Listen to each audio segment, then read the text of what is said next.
Well, see, when you look at somebody like me, I grew up here. There's nothing you can tell me about Memphis that I don't already know. There's nothing you can tell me about Memphis. From the boardroom to the streets. That I don't already know. With Mike from Memphis, man. Together we can fix things. Really. When you say, I want to be treated fairly, and I want a voice. Yeah. I want He saw things weren't fair, so he chose to run for mayor. You get up and do something when you really care. It's Memphis 360. I'm with you. I'm with you. In the meantime, It's Memphis 360. In the meantime, in between time, we got folks shooting people up out the frame.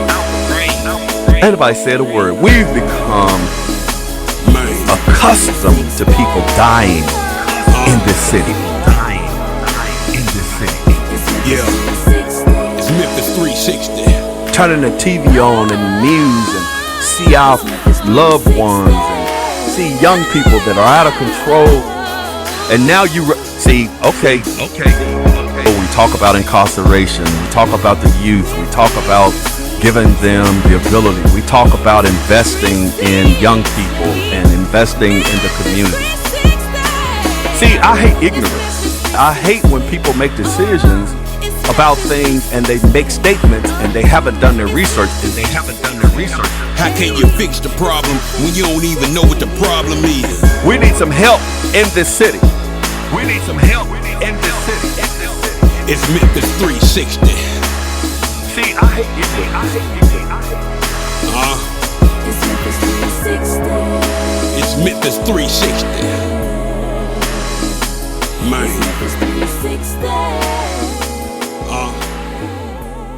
Hey, good evening. We'd like to welcome you to another edition of Memphis 360, the television show where we said we like to go from the boardroom to the streets. And I think we got a good show for you tonight. I've been excited.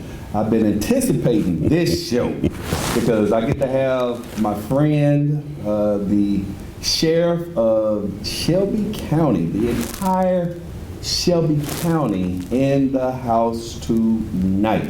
We have Sheriff Floyd Bonner in the house tonight. I'd like to welcome you to the show, sir. Thank you, Mike. Thank you. It's a pleasure to be here with you. Well, you know, we've done this several times. Well, we have, but we hadn't done it in a while because of COVID, you know, and it's just so good to be back out and being able to see people and be around people again.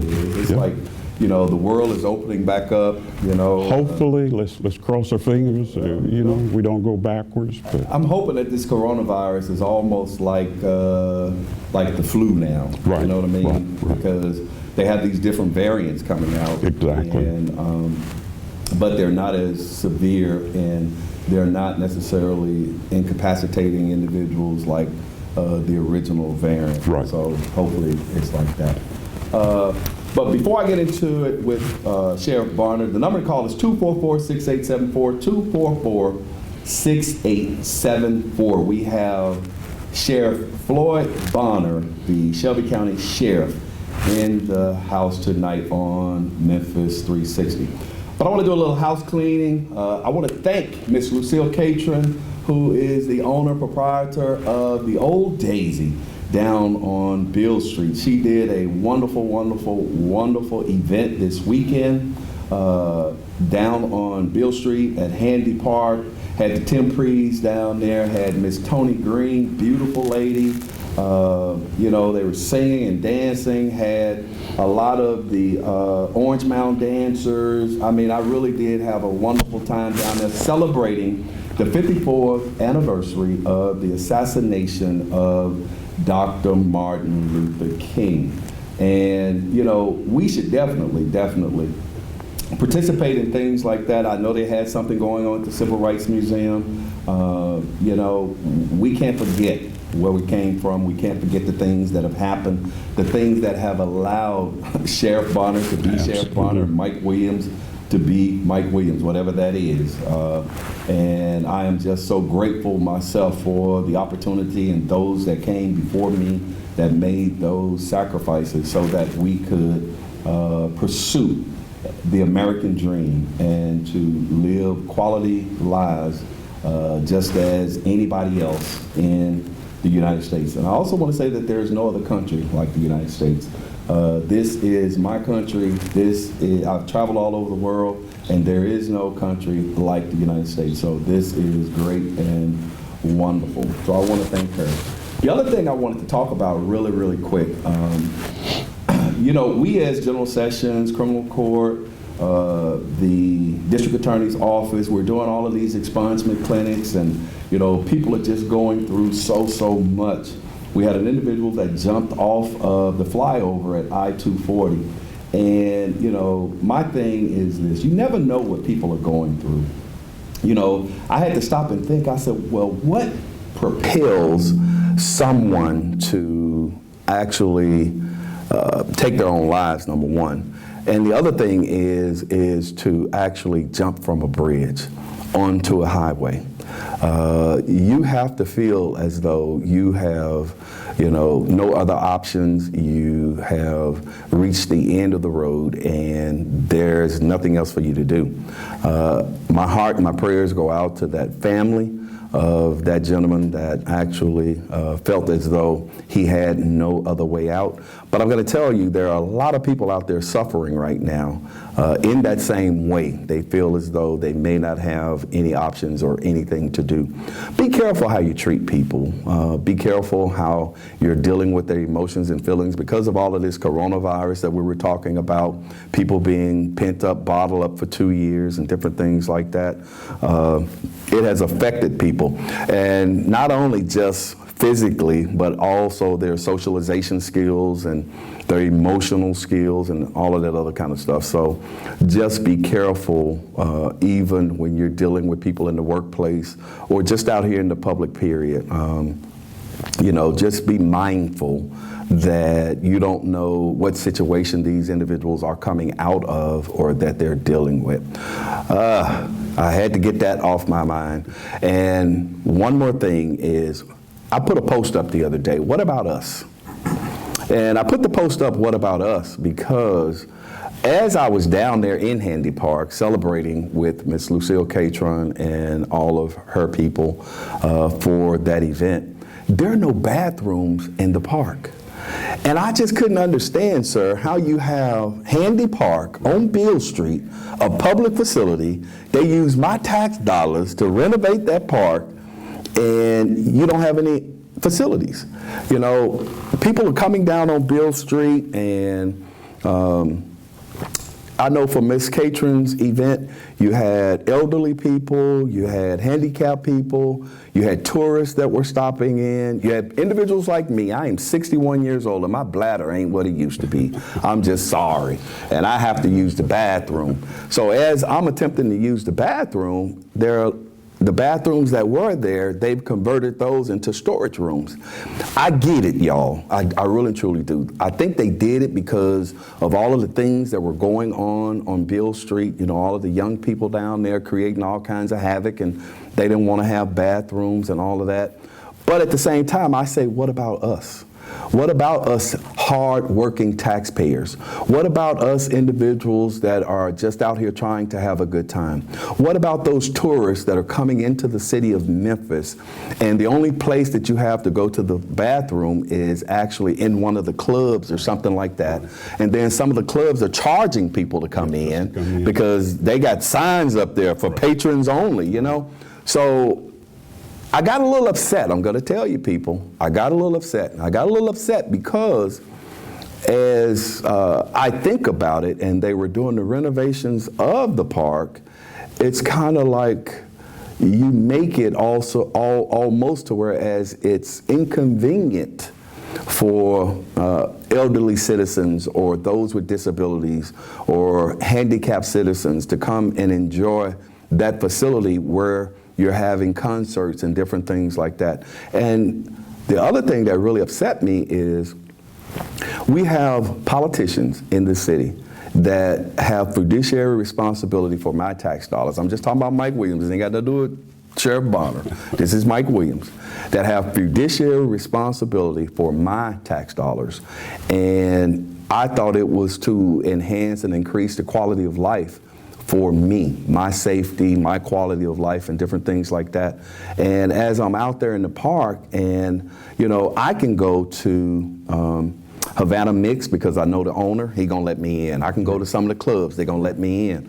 But what about my cousin, my uncle, my aunt, my nephew, if they have to use the bathroom when they come down there? What do you expect them to do? And those individuals that voted to give the money to renovate that park, I would hope that you would reconsider and think about, because I think last year they were putting porta potties out there, which I think some of those are unsanitary after they've been out there for so long. But I think there should be some type of facilities looked at to put out in that park so that tourists and taxpayers and all of those individuals that mean well have the ability to be able to enjoy Handy Park. And those tourists that come to this city, we don't want them leaving here saying, I went down on Beale Street and I had a wonderful time, but they didn't have any bathrooms. God, just another negative light on the city of Memphis. So I wanted to kind of get that in there. And we're going to go ahead on and talk to Sheriff Bonner, because this guy here, man, he is a product of the city of Memphis. He's from Memphis. He's been here a very long time. He's been doing great and wonderful things on the sheriff department. First of all, tell us, and I don't want Sheriff Bonner yet. I want Floyd Bonner. All right. You know how I am. I want Floyd Bonner.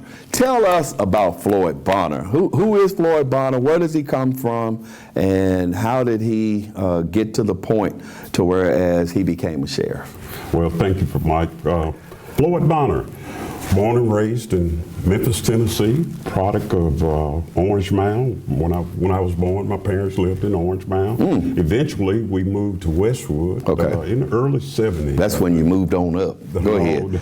When Daddy moved on up. My dad was a Memphis Police Department officer. My mom was in the cafeteria at Melrose. Wow. And so I had an opportunity to go to Melrose in kindergarten, first grade, and then went to Hanley Elementary. Hanley, yeah. And then left there and went on to Westwood, and actually eventually graduated from Hillcrest. Okay.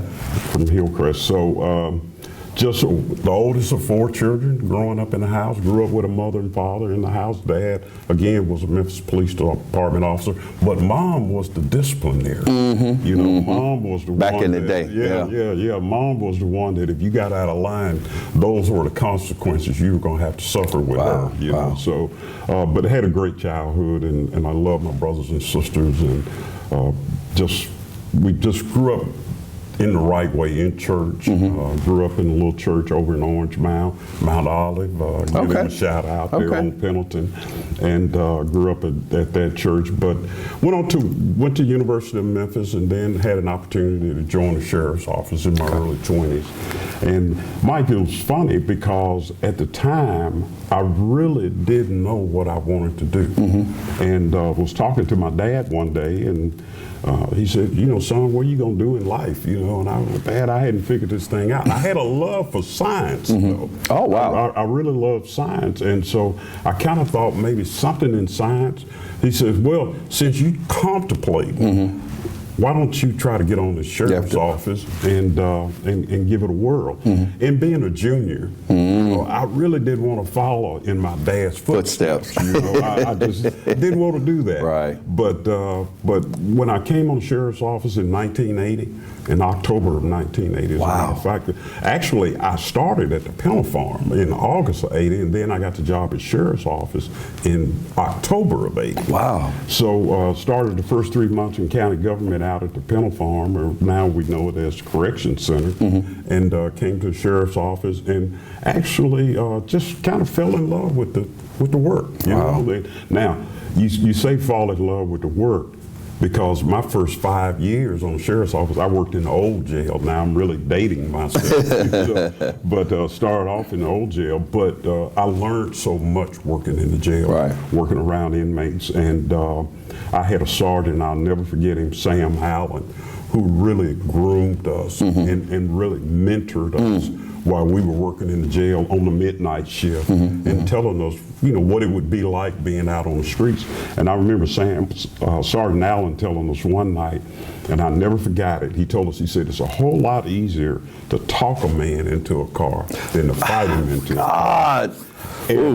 That has stayed with me my entire career. Yes. And so eventually I got a chance to get out of the jail as they hired correction deputies. As we know, we used to call them deputy jailers, DJs. As they started hiring, we moved over into the new jail and got a chance to go out and really kind of start my enforcement career. Worked in patrol division for so many years, then went to narcotics and started getting promoted when I was in narcotics. I got couple of ranks in narcotics, sergeant and lieutenant. And so moved on, and then I went to internal affairs. And so you policed the police. I policed the police. And I tell these young people all the time that internal affairs was really an eye-opener. Yeah. Because you saw how the department worked and you saw how everything worked together.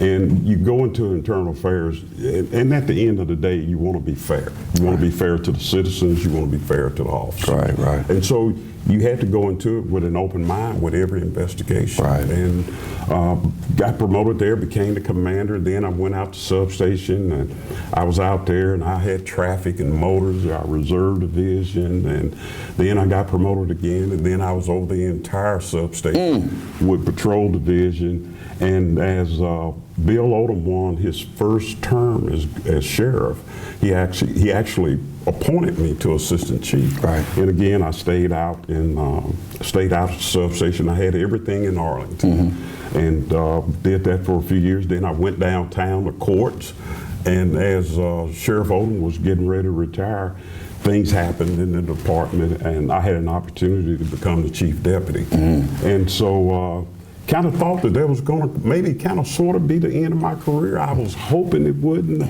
I was hoping I was going to have an opportunity. One day, Sheriff Odom and I were sitting in the office and we were talking. And he told me, he said, Floyd, this is my last term.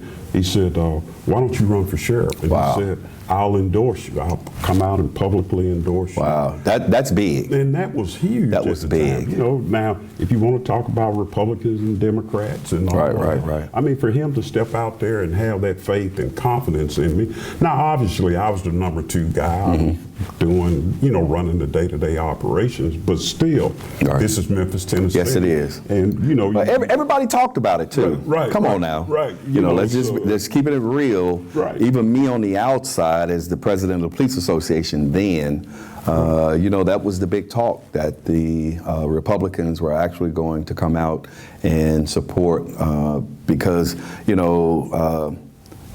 Sheriff Odom had some pull. Yes. And there were some other people that had some pull, and they definitely had aligned with you. Right. And they said that they were going to support you. So that was big news all over the place. It was huge for the Sheriff Odom at the time to endorse me and had that confidence in me and thought that I should be the next sheriff. And so here we go. So we started campaigning. Let's roll. Let's go, man. So, but it was so interesting because I went to all 4 corners of Shelby County. Right. And I wasn't afraid to go anywhere in any venue. If it was 2 people there, I'd show up. Right. And that's what you have to do because nobody really knew who I was. You saw me a little bit on the news and everything, but people really didn't know who I was. So I got a chance to talk about me, my family, my platform, and what I wanted to do and what I wanted to see the sheriff's office moving forward. And we were very blessed in 2018 to win. So and I've enjoyed it, Mike. I've been in the sheriff's office now 41 years.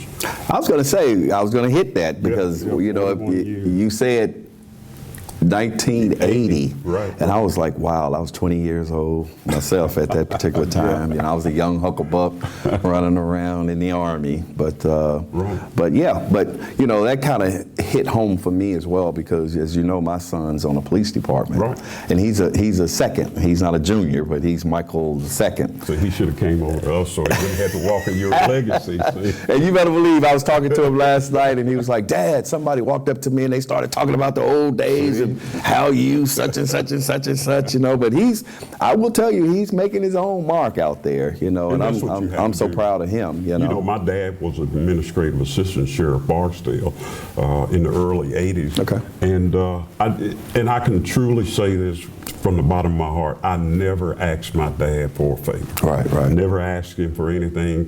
Matter of fact, he told me when I got the job, he said, now you're going to have to go do it on your own. On your own. And that's what I did. So when we would get together, even with family, you know, we never talked about business, police and business. You know, it was all about the family. So, you know, I felt like I forged my own career and did it the way that I wanted to do it. Okay. Which, being trained properly at home, I felt like it was the right way. Right. You know, and then I had some great mentors throughout the sheriff's office. I told you about Sam Allen, then there was Chief Lomax and Ernie Benson, and even Iris Jones, who was the chief, you know, at the time. You saw these people excelling, and you saw the way that they were doing and how they treated people and talked to people. So, you know, my wife and I have 2 sons, and I've tried to raise them the same way. Right. You know, times change because I even think about when I came on the police department, a lot of those old heads would take you under their wings. Yeah, and, you know, they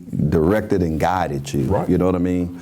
I see a lot of young people now coming on the police department, even before I left.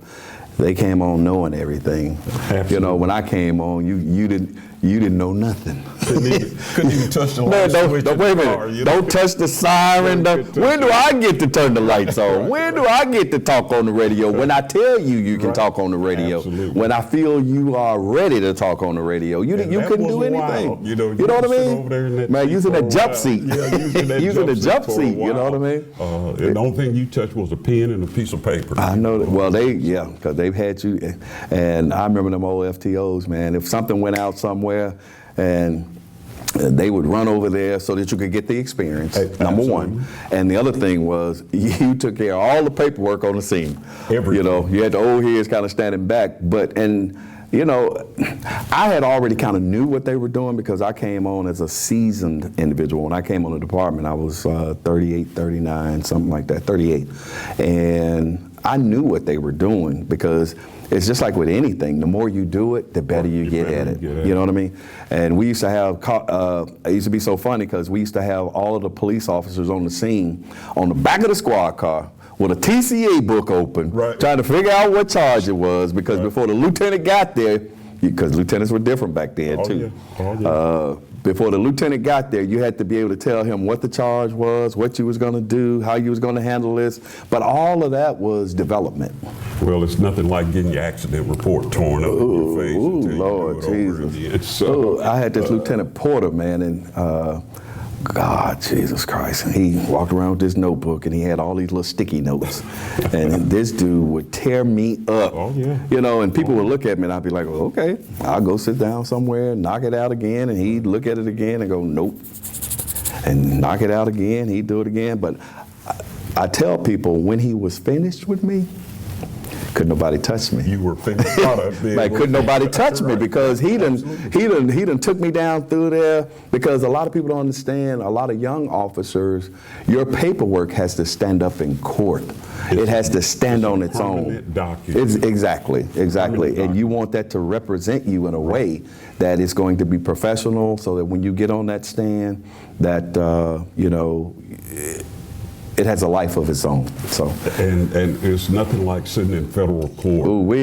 And your paperwork is not in order. Because the prosecutor or the defense attorney is going to tear you up. Will eat you alive. He's going to try to tear you up. Yeah. Okay, so Floyd Bonner on the department, 41 years, been doing great and wonderful things, rose up through the ranks and all of that. What made you want to run for sheriff the first time? I know Sheriff Odom said, hey, look, why don't you run? But I'm going to tell you this because I've run for office, and it has to be something inside of you. You know what I mean? It does. Yeah. And I guess as I was moving up in the ranks, you know, you think about it at home at night, say, you know, wow, I'm at this rank. I'm an inspector now. Wow, I'm an assistant chief now. Well, maybe one day I'll have an opportunity to run for sheriff. You know, so you say it over and over to yourself. Right. And so, I knew all the cards, everything had to align.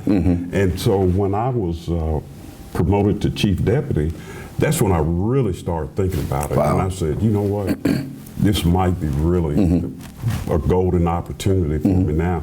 And then, like I said, when Sheriff Oldham said that he'd endorse me, that just gave me confirmation. That, hey, you might really have a shot at doing this thing. But then you still have to go out there and campaign and have to let the voters know who you are and what you're doing and what you want to do. And but I really enjoyed it because I love talking to people, and I see people in Walmart now, and people come up to me, Sheriff, and it's so funny because my wife will say, oh, I'm not going to Walmart with you. You're going to be there 2 hours. You're going to be there 2 hours because everybody going to stop you. And you going to stop and talk to everybody, and I do, Mike. I don't want to alienate any of our citizens, and I think that was one of the things I've tried to do as sheriff, be approachable. I want the citizen, I want to hear what what the citizens have to say.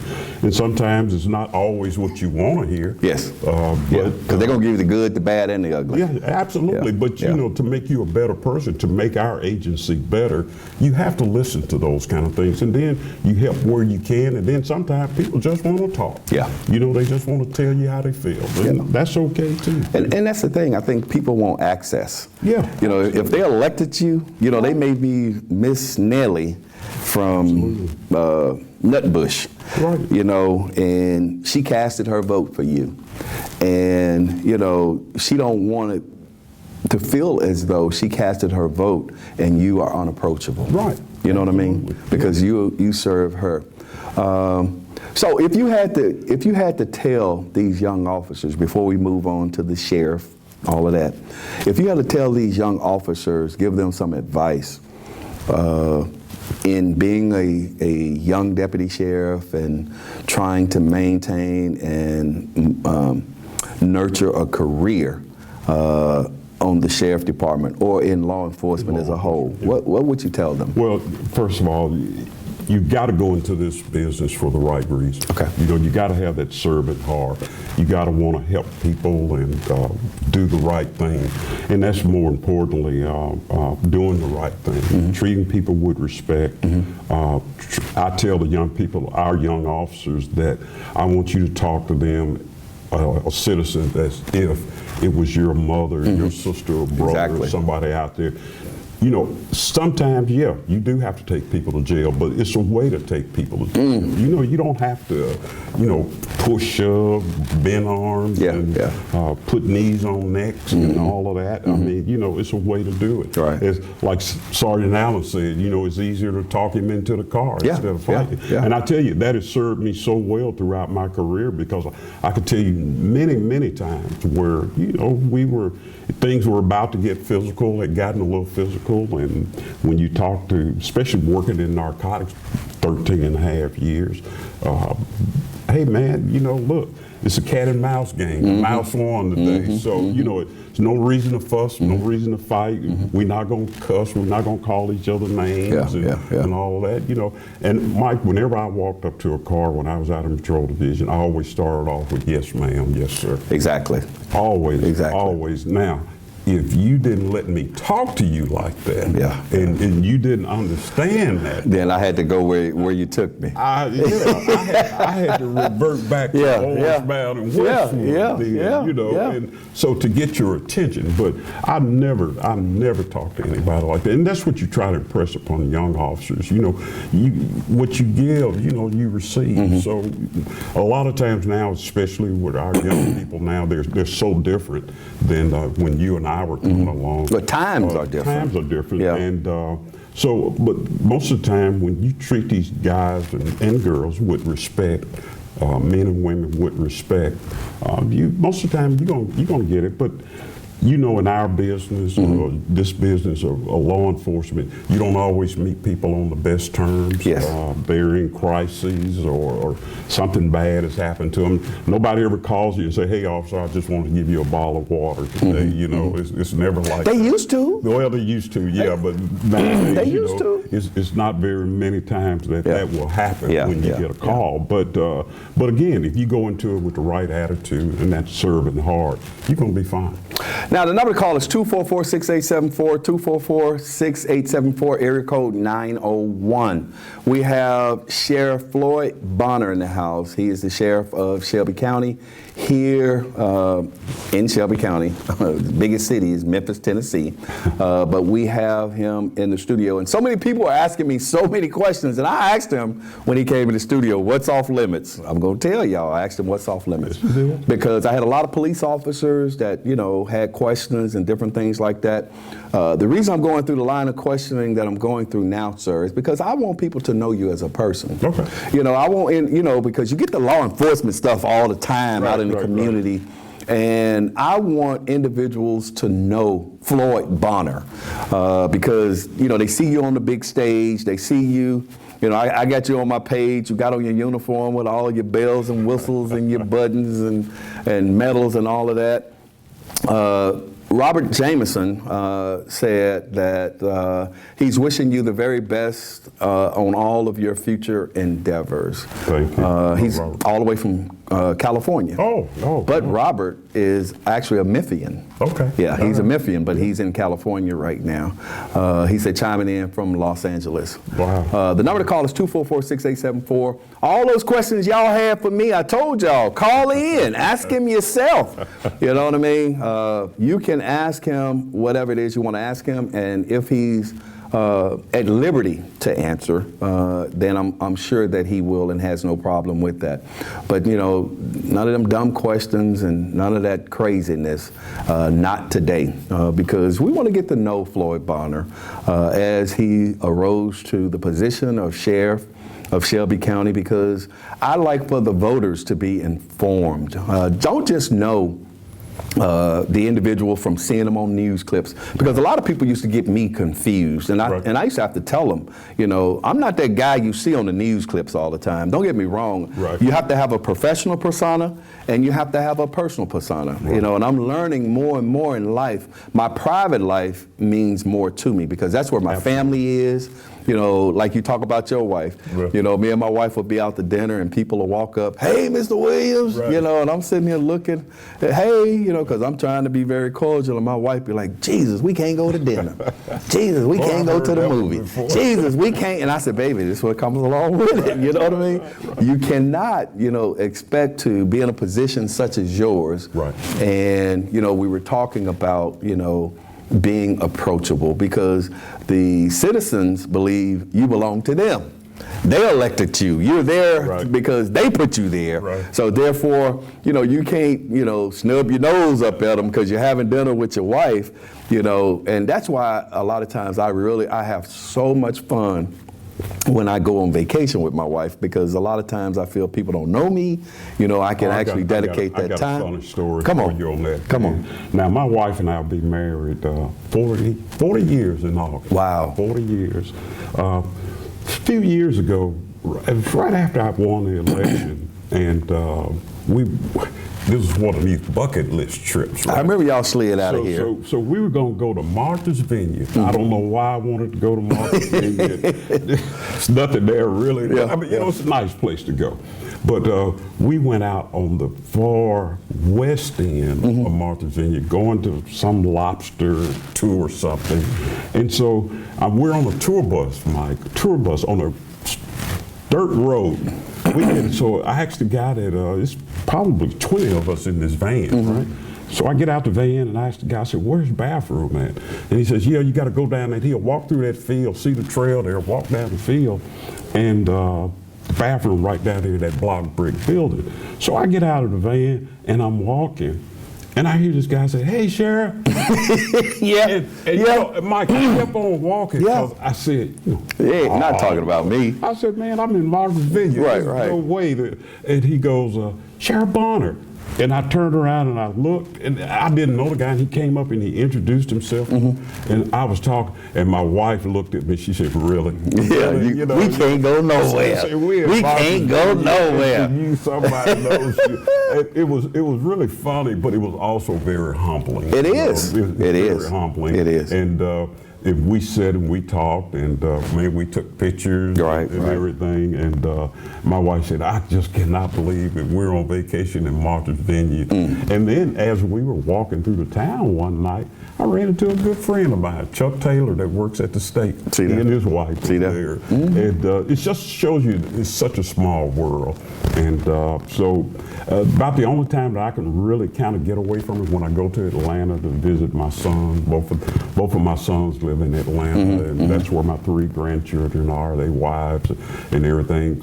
So I usually kind of stay between one or the other's house. Right, you know? right. We don't get out a whole lot because we're there to see the grandkids. You know, I got 3 grandkids. So be Paw. Yeah, man, grandpa. Yeah, grandpa. yeah, My yeah. 2.5-year-old, my youngest son and his wife have a 2.5-year-old, and I tell you what, man, being around little girls, which I didn't have. Right. Yo, man, that is so cool. You know, and, They'll melt your heart. oh man, and Melt your my heart. oldest son, he has a girl and a boy, twins, and so you know, being around there, man, and it's Grandpa. Come on, Grandpa, let's go outside. Right. Grandpa, let's do this. And I tell my wife when I leave Atlanta all the time, I said, my God, man, I'm so tired from being down here. I need a vacation now. Yeah, now we need to go somewhere and spend some time to rest. You know? But Mike, that's what I enjoy my family. I enjoy being around my boys. Every time I go down, I always take my golf clubs with me. We're gonna dig up some earth in Atlanta. Do a couple of rounds of golf. Yeah, play some golf, and we're gonna take the grandkids. I went to the Atlanta Zoo the last time. I've been there several times. And, I have a sister down there. Now, what was scary for me down there, and I did not realize that Georgia was an open carry state. Yes. And I saw people walking around the zoo with firearms on their side. Wow. And it was just scary. And I got the grandkids, all 3 of them with me, and I'm telling the boys, come on, man, let's get on the other side of the zoo. And they said, "Oh, Dad, this is normal. This is it." Yeah. I said, "Well, no, I guess he thinks an elephant is going to break out of the pen or something. But why would you carry a gun to the zoo?"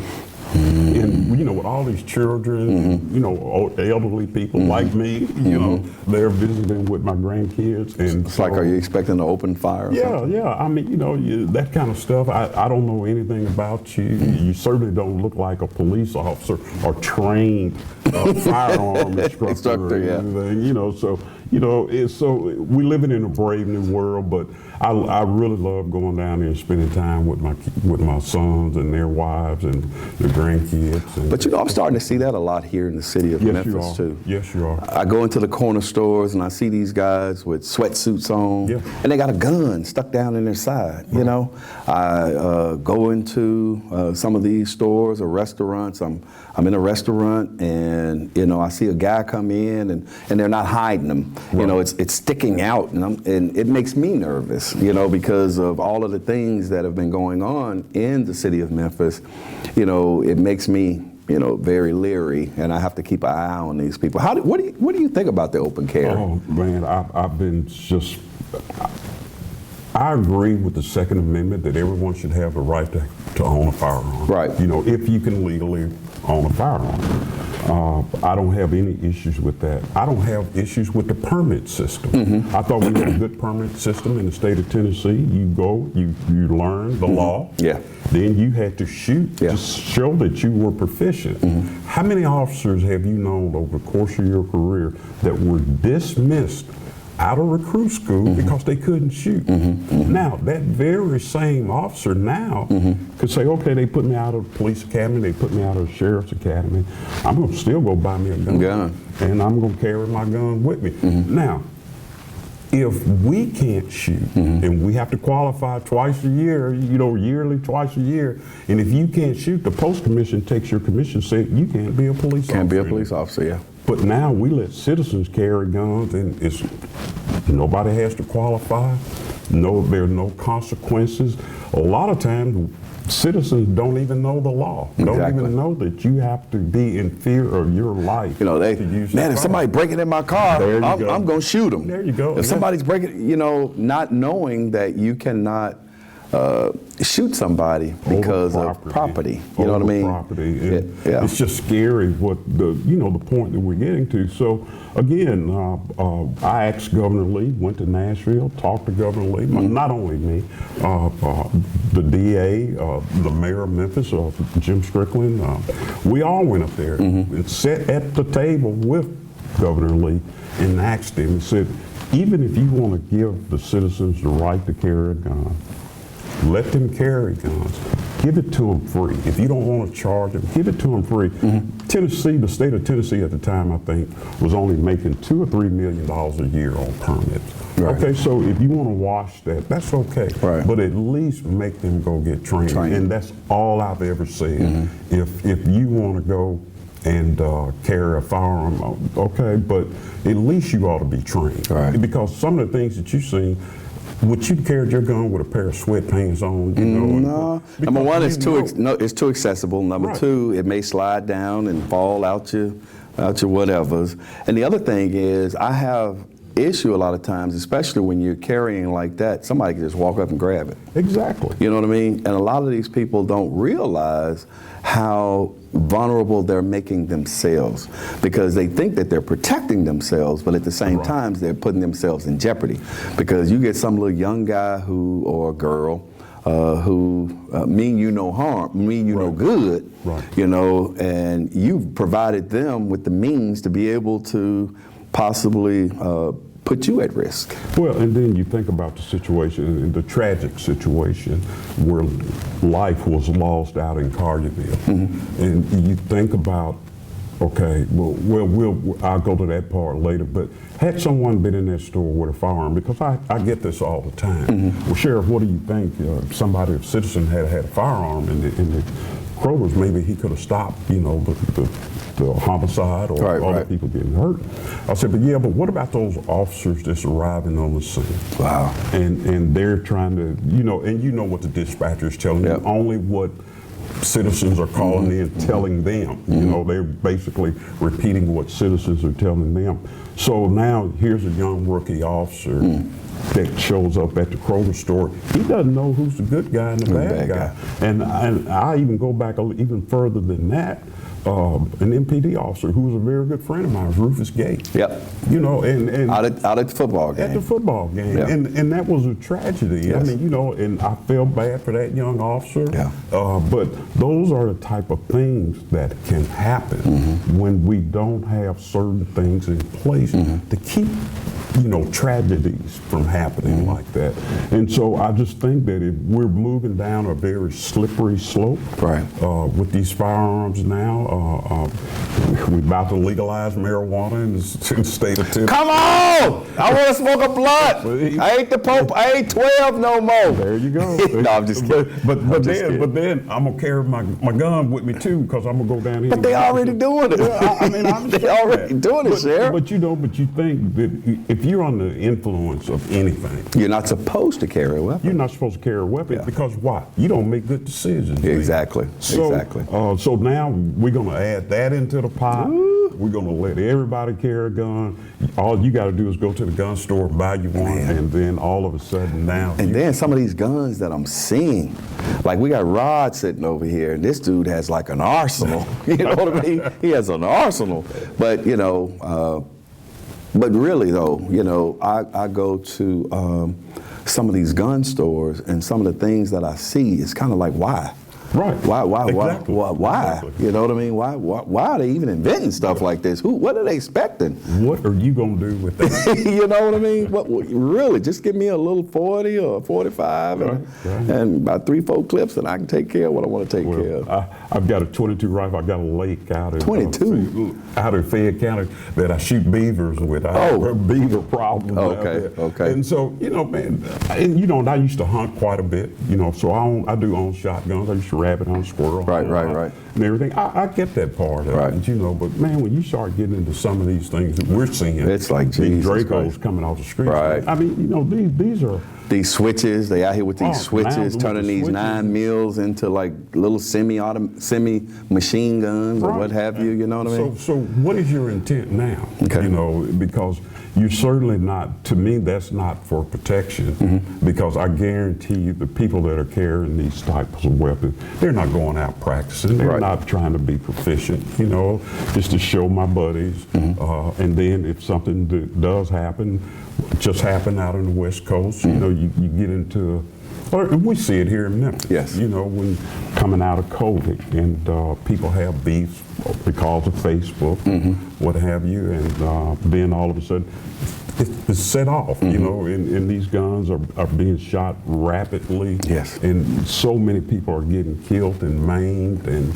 A lot of innocent people. Innocent Half people. the time, it's not the Right. people that it's intended for. Right, because why? That, first of all, bad guy most of the time can't shoot. You know, he's just going to spray. He didn't have no training. He didn't have any He didn't have no training. training. He You know didn't what I have any mean? training. So, I mean, you know, but you wouldn't want your police officers carrying guns. I know the citizens of Memphis and the state of Tennessee would not want a law enforcement officer carrying a weapon that was not trained and not proficient. Exactly. And so, and you know what happens when an officer involves shooting, and rightfully so. There should be an investigation, you know, to make sure all policies and procedures were followed. Exactly. Everything was done the right way. But we don't hold the citizens accountable. I mean, it's just, to me, it's just a slippery slope. Almost getting like the Wild Wild West. But the number to call is 244-6874, 244-6874. We have Sheriff Floyd Bonner in the house, and we're just kind of chopping it up, just kind of talking about life and things like that. What were the highlights of your first term? I think one of the, and I've been talking about this out on the campaign trail again. I think, Mike, one day I was riding down Interstate 40. I was coming from the substation, and this was right after the social unrest, and you know, and with the George Floyd murder, and you know, we were talking about community engagement. And one of the things that I'm really most proud of in my first term is creating this citizen hiring committee to help us hire deputy sheriffs, the next generation of law enforcement officers. You know, I was thinking about, you know, how could I get the community engaged with the sheriff's office? And the first person I called was my wife. And I asked her, I said, hey, look, I thought about this. What do you think, you know, how do you think? She said, well, I think it's a good idea. Now, I had to sell it to my staff because they did, oh, no, it's not going to work. But the way that we do our hiring procedure, I knew it would work. And so you go out and you get your citizens in the community. And what's wrong with them having to say who's the next generation of deputy sheriff? And so that, I think it has worked out well. I think the citizens enjoyed it. I think it provides a level of confidence. You know, you try to get it right, but sometimes you might miss it. So if my board of chiefs miss it, then I'm hoping the citizens get it, you know, because both boards have to agree on the person, that man or that woman that we're getting ready to hire. They both have to agree. So, and ultimately, you know, I go back and I talk to both boards and see, and yeah, Sheriff, this was a good candidate. No, Sheriff, I don't think, you know, and they give me reasons why. And so I really feel confident that we're heading down the right path. We're hiring the right people for the right reasons. And the future was bright at the Sheriff's Office, I think. You know, a lot of people don't get it. They look at us, or you now, because I'm no longer 12, or the police, but they look at us like, a lot of times, like we're not people. We're not citizens. We don't live here. We don't have children. I don't care about what the police does. But that's not true. You know what I mean? Because I definitely appreciate that you're involving the citizens in the hiring process, because we have had so many problems, and you know, you do want the citizens to be comfortable with the individuals that are policing their communities. Now, I have no problem with police coming from all over the place, because I think I've run into white officers that are very good in black communities. Right. They Absolutely. gravitate, they do all kinds of good things, they work with the Right. I saw black officers that are not good in black communities. Right. You know what I'm saying? So it's all dependent on the individual and their abilities to be able to adapt and adjust to the environment that they're working in. And something you said earlier about, you advise young officers that if in fact, they're going to police these communities, then they need to treat individuals like they would want their mother or their brother Absolutely. or their sister treated. And it's about communication, being able to communicate with people on their own level. Right, right. And get them to understand, sure, you could have all these degrees, but if you're talking to someone that, that's uneducated or let's say hadn't even graduated from high school, sometimes you have to break that conversation down a little bit. And don't use, as one of my professors used to say at the University of Memphis, use those $4 words. Sometimes you might have to throw a 50-cent word or a dollar word in there to get them to understand. Might have to go to a quarter or a dime. to get them to understand. But it's all about communication. Exactly. It's about, trying to get people what you're trying to do. The reason you're doing it, because now these kids want to know why. I remember when I was that Y growing generation. Up, You couldn't ask that couldn't question. ask that question. Right. Mom would just hit you with the house shoes because it's what I told you to do. But you have to explain that to this generation now, and I understand that. And so we try to impress upon that. But we're hiring young officers, this same generation of officers, and that's why it's so important when we go through this hiring process that both boards feel good about them because they're asking different questions. Both boards ask different questions, so they get a different feel. It's a different flavor over here and then a different flavor over here. So are you having problems hiring? I am, absolutely. Right. I'm 265 jailers down.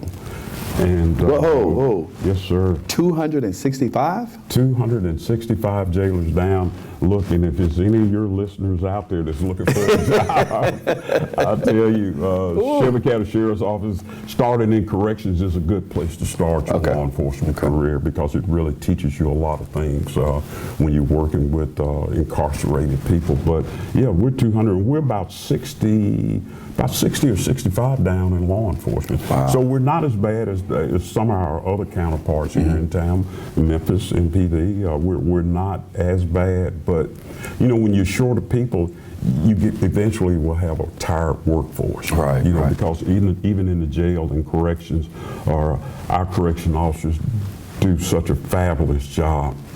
So much is asked of them, working mandatory overtime because we have to fill posts. To give the detainees opportunities to get out of their cells, take their showers, try to go up to the gym, and it's just so much going on because it's a city within a city. Yeah. And so you're trying to get all of this done, but I've even given in to hiring 18-year-olds now. Wow. And not every 18-year-old Can handle it. Can handle it in jail. And I told the staff that. I said, it's going to be up to you guys and ladies to figure out where these 18-year-olds can work and then mentor them and teach them, show them how to work in a correction setting. But these jobs are starting off like at $42,000. So if a kid is coming out of high school. But what's the age limit? 18? No. Look, no, I might need another career. Look, I got a set of keys for you. What's the age limit? I might have another career after this one. He's starting off $42,000 a year, a $5,000 signing bonus. Wow. And so, and I'm even paying my employees, who's your best recruiters, your employees. I'm even paying them $1,000 if they get somebody in and they make it all the way through recruit school. So we're doing all we can to fill these gaps because my correction officers are tired. I know they're tired.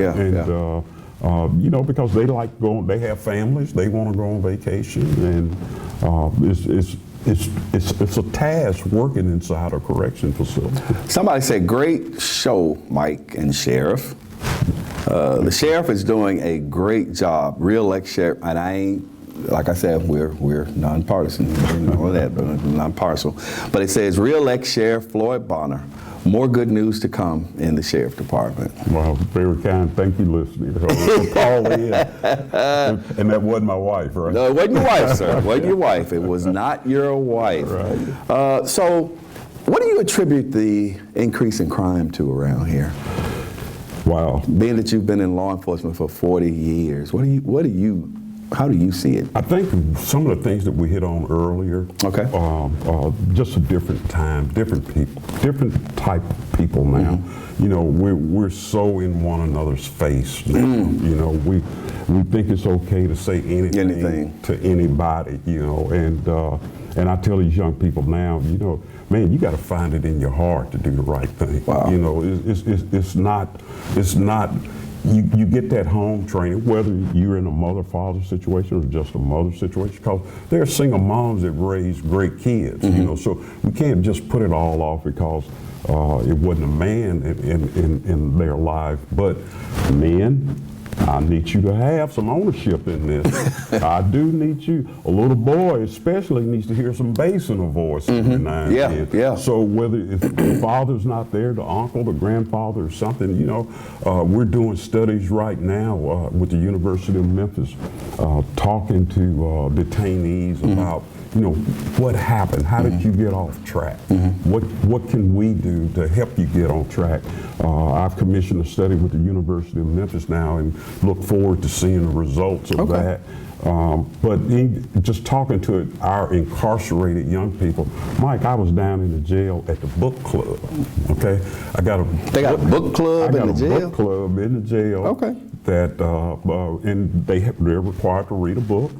Write a report, stand up and present that report. Wow. And then we talk about the book and everything. Wow. And Debbie Fezzik, my attorney, leads this. Okay, I know so Debbie. Look, you know Debbie, and she's a little fireball, but she leads this. But you know, I was sitting down there just a few weeks ago, talking to some of our younger detainees, and young man in the book club was telling me about stock market.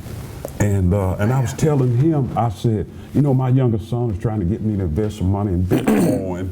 And I was like, man, I don't know nothing about Bitcoin, you know. So, and this young man just started rattling it off. Gives me a dissertation about Bitcoin and tells me before he got locked up, he had just sold some stock and made $2,600.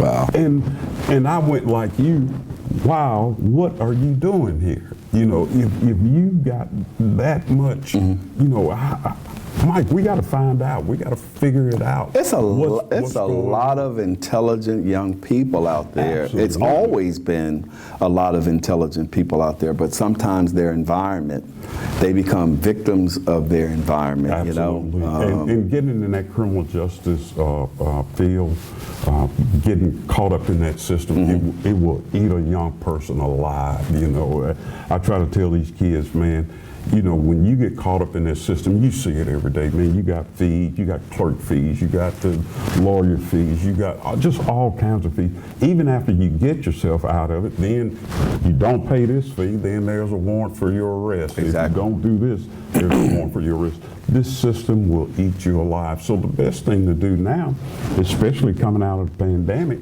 we're seeing people hiring people left and right now. Man, go out and get you a job because the qualifications are not as stringent. they're actually lowering a lot of the qualifications because they can't get people. Now is the perfect time to go out and get that career type job. Yep. You know, I was talking to one of the FedEx executives, and he was telling me that they're picking people up from work. I mean, from home to take them to work and then take them back home Because of the transportation system here in the city of Memphis. I agree with you Wow. there. And but it's just difficult for people to get around. They just gave me the signal. We got 3 minutes. I want to ask you a real quick question. Yes. Answer it quickly. Is there anything that can be done? I got police officers from the city of Memphis asking me, is there anything can be done to expedite the process down at the Sally Port? I know it was a problem when I was on. No, it still can be. You know, a lot of things happen at the Sally Port. For instance, if MPD, the police department, is doing some type of saturation, Right. if they would just call ahead, Okay. and a day and say, hey, look, we're getting ready to do an operation. And so we can get extra people in the intake area. Oh.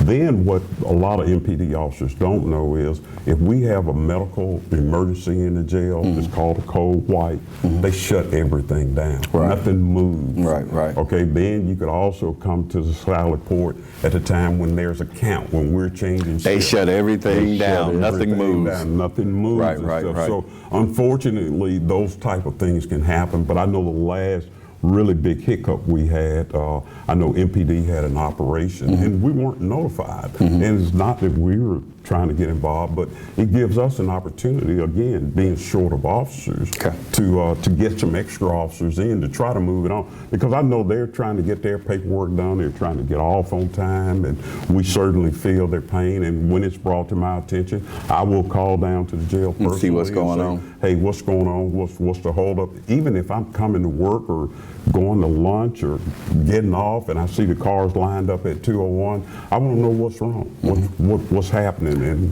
Someone on here saying alcohol and drug program has started.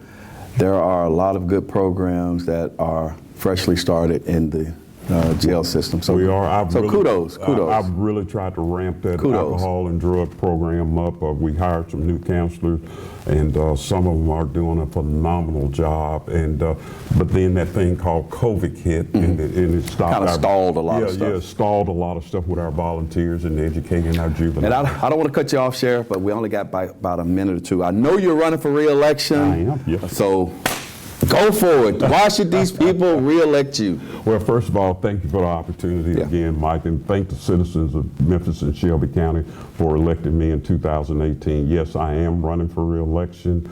I think I've been a good steward of the taxpayers' dollars. One of the things that you talked about earlier, we've been able to come in under budget all 3.5 years that I've been the sheriff. We've given money back. We've reduced crime. I checked our crime today. We've reduced it. We're sitting at 4.9% right now. Okay.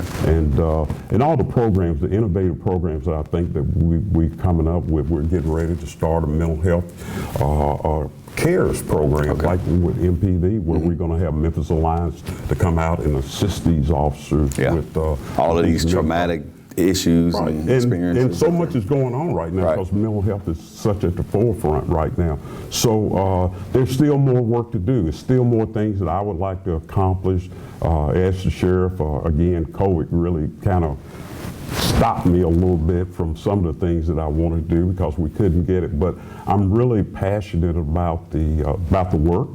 I'm passionate about the job. I still feel that when I come to work each and every day, that there's still more to do. And protecting these citizens of Memphis and Shelby County and all our law enforcement partners. I'm so appreciative of everyone. Mike, I tell you, I've had a great relationship with all our law enforcement partners. I've been very fortunate where I've never had to tell anybody no. When they needed help, and we're certainly there. Your sheriff's office is there to help all the citizens of Memphis and Shelby County. Well, thank you so much, Sheriff Bonner, for coming on. And I love the fact that we kind of brought it down a little bit. And I love that you relaxed and you just kind of gave it to them, you know, your story and different things like that. Because I think that allows the people the ability to see who Floyd Bonner is and not necessarily Sheriff Bonner. Because, you know, there's always a person behind the title. There's a person behind the badge. There's a person, you know, a father, a grandfather, you know, someone who really has a vested interest in the community and the well-being of the citizens. But I want to thank you for stopping and taking the time and the opportunity to come in and just sit down and chop it up with me and just chat. Thank you. As usual, it's always appreciated. Our doors are always open. If you got something to put out and you want us to do it, we have no problem with it. And to the citizens out there in the city of Memphis and Shelby County, once again, I want to thank you so much for tuning in to Memphis 360. It's been a plum, pleasing pleasure. And until next time, be blessed, be strong, be encouraged, and we'll see you next week. Memphis 360.